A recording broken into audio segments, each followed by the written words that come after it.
โปรดนางกัลลังวิปาตาปะเดปิยหายยาสาปสัมปันติสติยาสาปภัยยวินยาสายปรัตตังโปรดนางวิปาตาปะเดปิยหายยาสาปสัมปันติสติยาสาปโรกวินยาสายปรัตตังโปรดนางกัลลัง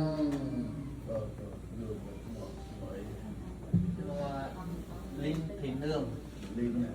nương lý thì nương cô lý nương bà thay đây chơi nó gì đẹp con sao bánh gì đẹp chuẩn mà đấy cho làm đấy chắc cho muối chất sơ muối ក្នុងវរកាសប្រកបដោយនក្ខត្តរិទ្ធក្នុងថ្ងៃនេះមានកិត្តិយសដោយសេចក្តីជ្រះថ្លារបស់កូនចៅកូនប្រុសកូនស្រីចៅញាតិបានជួយមកជួបជុំនៅក្នុងគាឋាននេះដើម្បីធ្វើពិធីចម្រើនព្រះបរិត្តចម្រើនបជនហើយនឹងពិធីឆាតជូនដល់ញោមបាសកាលីទីនឿងក្នុងបជនអាយុ76ឆ្នាំណាហើយស្ថិតនៅក្នុងបរិយាកាសនេះប្រសំនឹងចម្រើនព្រះបរិត្តដើម្បីប្រសិទ្ធិពរជ័យសិរីសួស្តី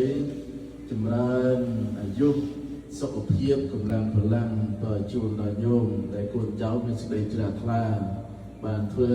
កម្មវិធីសុខមន្តផងហើយធ្វើសម្បទានជូនណាដែលញោមជាបាសិកាជាម្ដាយជាលោកយាយកំពុងតែមានបច្ចុប្បន្នអាយុនៅក្នុងបច្ចុប្បន្នកាលនេះក៏ហៅថាធ្វើបុណ្យថនខែភ្លឺញោមបានឃើញបានជ្រាបក្នុងឱកាសដែលពិធីនេះណា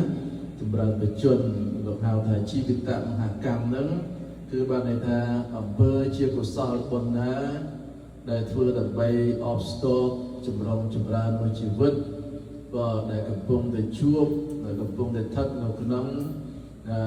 ត្រៃលក្ខធម៌ទាំង3គឺអនិច្ចំនិត្យទុក្ខំយុទុក្ខអនត្តាមិនមែនជារបស់ខ្លួន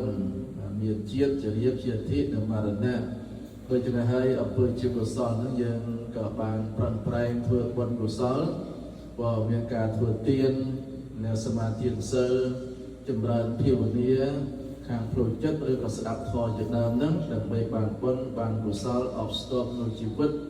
របស់យើងជាពិសេសរបស់ញោមកំពុងស្ថិតក្នុងវ័យវត្ត